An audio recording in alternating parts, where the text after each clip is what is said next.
And this is a big problem we've had through history, where jealous black men and women will tear down a movement because of their envy for the movement's leader. And if you went to any one of these people, if you went to them one-on-one, let's say you meet one of my haters, you can say, have you ever met him in person? They might say yes, they might say no. Do you know him personally at all? Have you ever hung out? Have you ever worked with him? Have you ever been in the order? No, I haven't. So upon what basis did you develop so much vitriol for this black man who you don't even know? They don't even know. Most of them are bandwagoners of the YouTubian struggle streamers who are jealous because the only way that they can become known to the world is to talk about me on the internet. Absolutely. Ashe to that. So I want to start kind of like from the beginning, because we jumped in straight like that just to drop knowledge really quick. But for those who don't know who you are, Dr. Umar, can you introduce yourself to the world for those who might be listening tonight who might not really know who Dr. Umar is? And then I want to ask you, how you doing, man? Because you're so busy. I'm doing well, brother. You know, I'm blessed. It's always a struggle, but it's always worth it. It's always a struggle, but it's always worth it. Quick update on FDMG before I answer that question, brother. We are down to our last renovation step, and that is to cover up the floors inside the school. We got about 11 classrooms where we took out the old dirty rugs that were there when we purchased the building, and we just need to cover those up. So I'm going to be meeting with some floor contractors, and we're going to get those floors covered up. And once we get those floors covered up, we will be applying for our certificate of occupancy with the city of Wilmington. And then it's just up to them to see whether they pass us or whether they come back with a bunch of complaints that we need to address. Yep. So that is where we are at this point. It looks beautiful. I've looked at it, and I donated just recently $100, y'all, and we'll get to how you can donate as well. But go ahead, Dr. Umar. Absolutely. So yes, indeed, brothers and sisters, we don't just talk over here. I don't just preach Pan-Africanism. I live Pan-Africanism. The Frederick Douglass and Marcus Garvey Academy will be the first school in American history, 400 years plus, to be built exclusively off the black dollar and from African people from every community in the world. We're the first to ever do it in the history of this country. No white subsidy, no white bank money, no non-African financing whatsoever. We'll be the first school to begin operation inside of a modern, traditional school building. Not a church, not a basement, not a storefront, but in an actual school. And we actually have two schools. We're renovating one now, and we're going to start renovating the Frederick Douglass High School building towards the end of this year. So to answer your question, Dr. Umar Ifatunde is a certified school psychologist. He's a doctor of clinical psychology. He's an expert on the mental health education and special education of African children. He's a Pan-Africanist. He's probably the most influential black consciousness personality in the world, possibly coming second only to General Ibrahim Traoré of the Sahel, Burkina Faso, who I salute. Yes. Okay, in honor for the example that he's laying out right before our eyes of our people. He's actually living what I'm saying we need to be doing. In addition to that, I'm an author of 2 books, Psychoacademic Holocaust, The Special Education and ADHD Wars Against Black Boys, also Black Parent Advocate, The Art of War for Dealing with America's Public and Charter Schools. And that's pretty much who I am right there in a nutshell. And if there's any parents who ever need to reach me because they have issues about their children, I do a free monthly Black Parent Know Your School Rights teleconference from Instagram Live, where parents can call in and get answers to their education and mental health concerns regarding their children. And if anybody ever needs to reach me, they can do so by texting me. I don't answer the phone, so you got to text. Yep. 215-989-9858. Again, that's 215-989-9858. Former Minister of Education to Marcus Garvey's UNIAACL, which was the largest black organization in modern history that gave us the red, black, and green Black Liberation flag. And I'm also a blood relative to the great Frederick Douglass, who was a cousin to my 4 times great-grandfather, Civil War veteran, Stephen Henry Bailey. Ashe. And Dr. Umar, thank you for updating us on the school. I was actually going to ask that in just a moment, but since you touched on it, since we opened that door, I hate that you have adversaries out there who think that with grassroots dollars that this is an easy project what you're doing. To take a school to renovate it the way you have, it takes time. And for us, I don't know why black folks or the Negroes love to accuse you of, wasting money or doing something nefarious with the money, et cetera, et cetera. I don't think they understand the dynamics and what it takes to get the licenses, the building products, the contractors, etc., all by yourself. We're not using white folks. This is a black project with black dollars.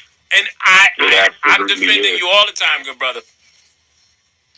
But, the thing about it, to put it in perspective, my brother, what I find most ironic about the critics, and let us be clear, the donors are never the critics. Right. Anyone who's a critic claiming to have donated, they are a liar. Let me say that we have recorded every single donation we have ever taken. Let me say that one more time, because I think the YouTubian struggle streamers need to hear me when I say that. We have recorded the name, the date, the address, and the amount of every single donation we have ever received. So nobody can slide through the cracks and say, I've donated, and now I want to turn into a hater. You've never donated. Provide your name. I can tell you if you've donated or not, because we've recorded every single one. The people who are slandering the project are not the donors. They are the haters. And the biggest reason why I'm receiving that hate from them, and let us be clear, most of our people love and support Dr. Umar, so the haters are a minority. I want to be clear. They are a minority, but they are a very loud minority. And so with that being said, the reason why I have that opposition against the FDMG Academy campaign is they're looking at what it would mean, not for our children who should be the focus.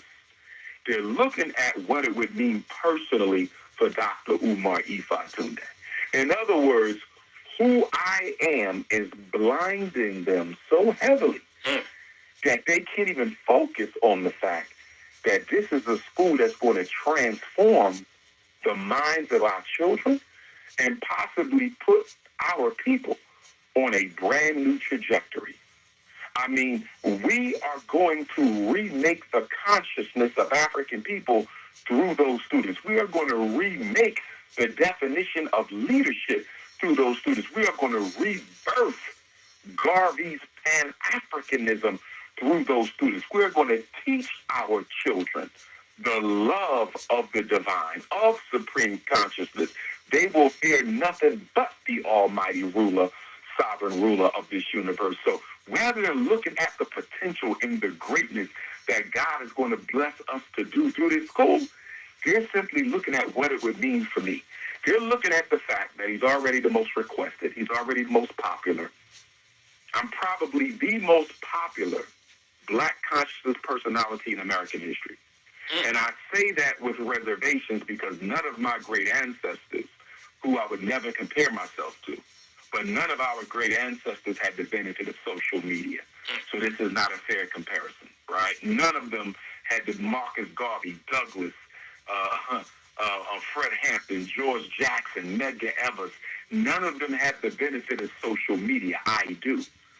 But with that benefit, it has made me, arguably for some, and undisputedly for others, the most popular Black consciousness personality in American history. I am without question the most popular Black consciousness personality to those under the age of 30 in history, in American history. And that might be global history too. And I'm definitely without question the most popular on the college campus of any non-celebrity scholar activist. None has been more popular than me on a college campus. Listen, I saw that video. I saw that video when you came out on the stage. I can't remember what university it was, but you said Black Queens forever, and all the other kids said nobody's now. I was like, yes. And I'll say this to you, brother, because it's a testament to the Almighty. It's not a testament to me. It is a testament to the Most High. It's not a testament to me. That reaction that I got at that college, that's regular for me. Wow. It just so happens it got captured that time. Now, no, it doesn't happen. I don't get that reception every single time I speak at a campus. That was an HBCU. Yeah. But I will say, whether it's an HBCU or a PWI, I do get that reception just about every other visit. Oh, yeah. Most of my visits, I get that reception. That was just one time where you actually had a chance to catch it in the moment. But that right there, that is normal business for Dr. Umar. Yeah, that was electric. And but let me close that question. So they're looking at, and I think you follow me when I say this, they're simply looking at how much more this adds to the legend and the legacy of Ifa Tunde, and they want to kill that, my brother. And this is a big problem we've had through history, where jealous black men and women will tear down a movement because of their envy for the movement's leader. And if you went to any one of these people, if you went to them one-on-one, let's say you meet one of my haters, you can say, have you ever met him in person? They might say yes, they might say no. Do you know him personally at all? Have you ever hung out? Have you ever worked with him? Have you ever been in the order? No, I haven't. So upon what basis did you develop so much vitriol for this black man who you don't even know? They don't even know.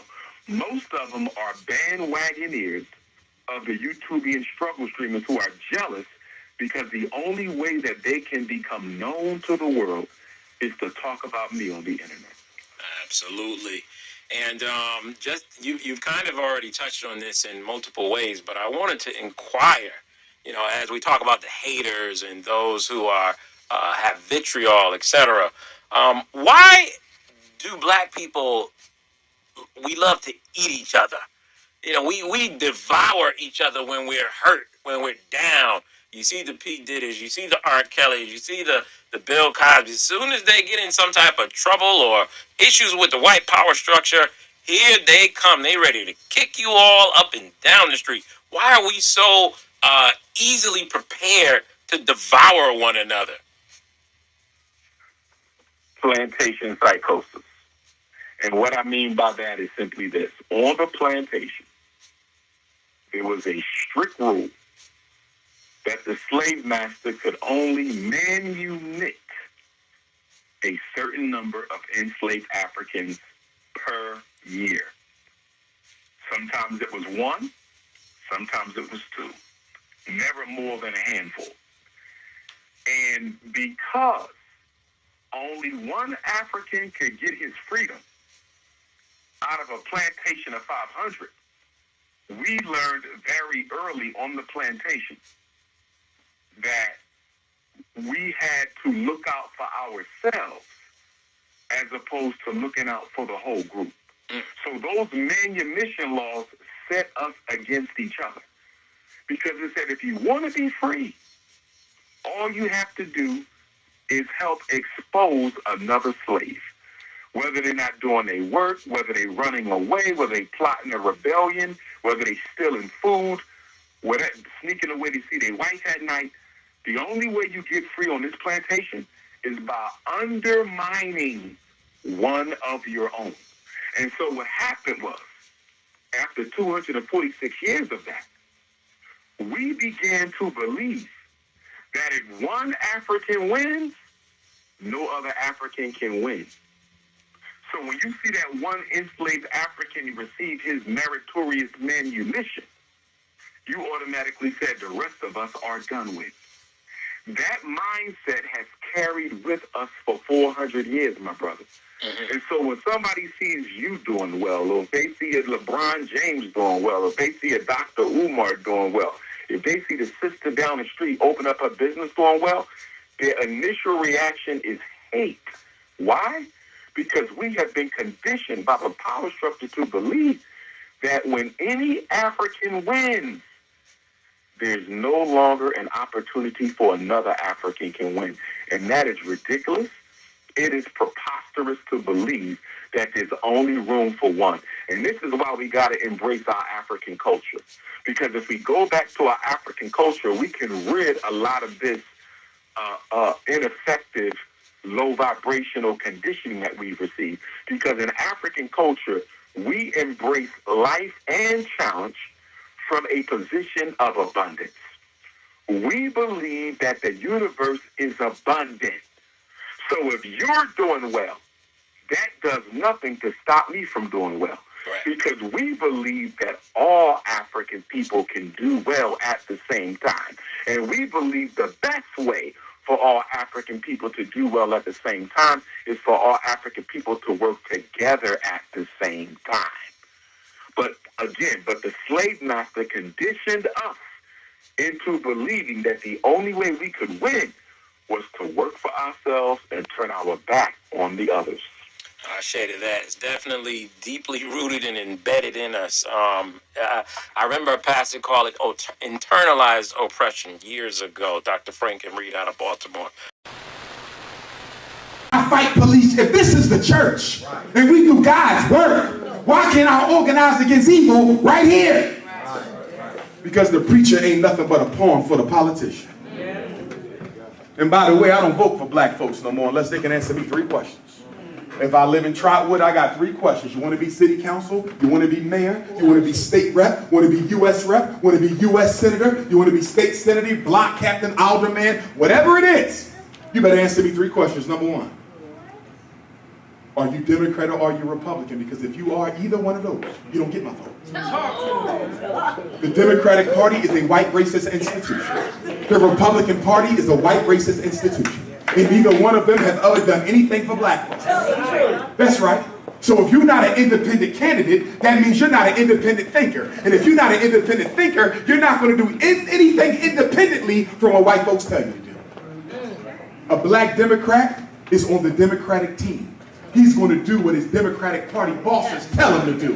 Why do you think y'all been electing black folks all throughout Ohio for 50 years? Since King. And you ain't got nothing! Because they're financed by the Democratic Party. And the hand that pays is the hand that rules.